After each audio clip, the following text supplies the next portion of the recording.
Labą dieną, ačiū labai, kad pakvietėt dalyvauti šitam svarbiam renginyje. Ir iš tikrųjų norėčiau perduoti iš pirminės sveikatos priežiūros pusės, su kokiom problemom mes susidurime. Ir manau, kad pirminės sveikatos priežiūros sektorius, tai yra šeimos gydytojas, slaugytojas, yra tie žmonės, kurie susiduria su tom problemom, akis į akį pirmiausiai, po šeimos. Ir mes tikrai galime įtarti, ir asmeniškai turiu tikrai patirčių, kai matai, kai tavo pacientas keičiasi, nes mes tikrai ilgai metų daug bendradarbiaujam su jais ir galim pamatyti tos pokyčius labai anksti. Tačiau norėčiau pasidalinti, kokios problemos yra pas mus ir ką galima būtų padaryti geriau. Matau ir ministerijos atstovų, tai ir Seimo nariai galbūt atkreips dėmesį. Aiškus keli trumpi patarimai. Tai visų pirma, norėtumėm pakalbėti apie tai, kad reikėtų didesnio komandos narių įsitraukimo, ne tik šeimos daktaro, bet ir slaugytojos tikrai yra įgalios, arba jas galim įgalinti į demencijos įtarimą. Toliau reikėtų šnekėti apie instrumentus konkrečiai, kad mes įtariam demenciją, ar galėtumėm naudoti kokį instrumentą, kad galėtumėm ją patikslinti ir tada jau konkrečiai nukreipti į kitą lygmenį. Ir ką mes darom, kai pacientui įtariam demenciją, koksai to paciento kelias galėtų būti į antrinį, tretinį lygius ir kokie galimi siūlymai išspręsti šias problemas.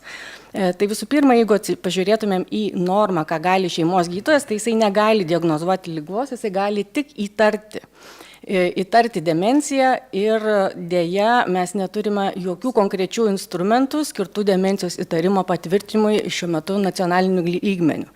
Iki šiol, jeigu turim kažkokį įtarimą, naudojam MMSAT diagnostikos tokį testą, kuris yra tikrai užima ilgą laiką ir, kaip žinote, šeimos gydytojai ir slaugytojos to ilgo laiko neturi.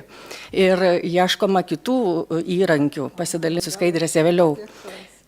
Kas parašyta normoje dėl bendrosios praktikos slaugytojo, jisai turi gebėti atlikti tam tikrus standartizuotus apklausas, bet nėra nieko parašyta, neįskiriamas gebėjimas įtarti demenciją, nors tikrai jas galima tikrai įgalinti po tam tikrų mokymų. Ir vėlgi tas pats nėra įvardintų konkrečių instrumentų skirtų demencijos įtarimo patvirtinimui.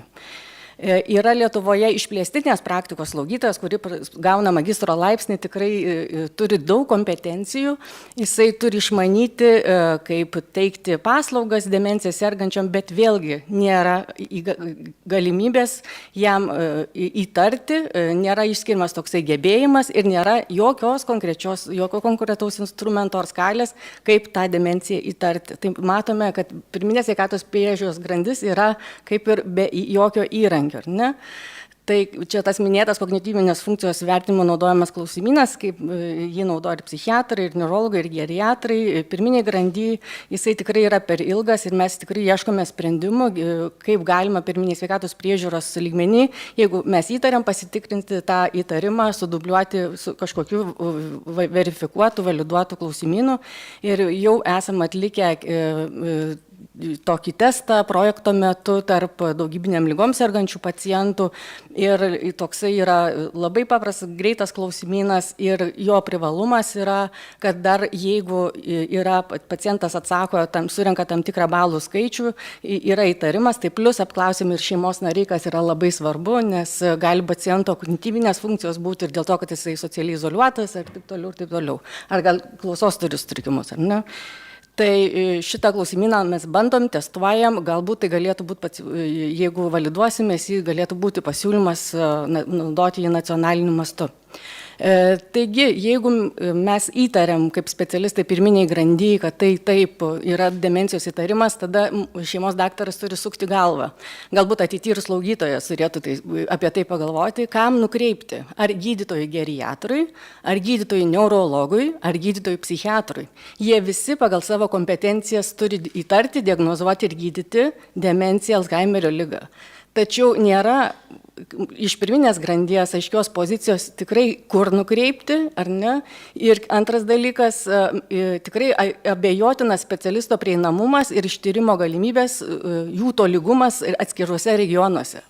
Ir yra tam tikri diagnostikos standartai. Tai galbūt, jeigu dirbantis psichiatras neturės galimybės ar neurologas atlikti kompiuterinės tyrimo ar magnetinės rezonanso tyrimo ir taip toliau, tai tiesiog bus sugaištas laikas ir pacientas bus nukreipiamas visiškai be reikalo ir nelaiku.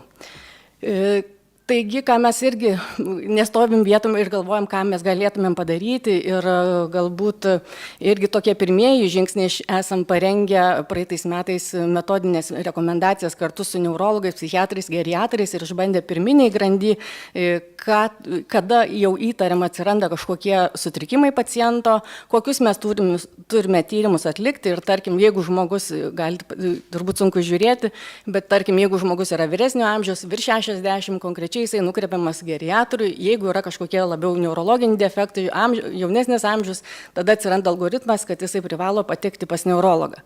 Kitas labai svarbus dalykas, kad šeimos gydytojas ir slaugytoja pirminiam grandy turi pacientą jau tinkamai parengti specialisto konsultacijai. Ir mes jau esame šitam algoritme išrašę, sugalvoję, sutarę, ko reikia, kokių tyrimų reikia atlikti pirminiam grandy, kad tas procesas greičiau judėtų į priekį ir specialistas gautų jau visą informaciją maksimalią apie pacientą.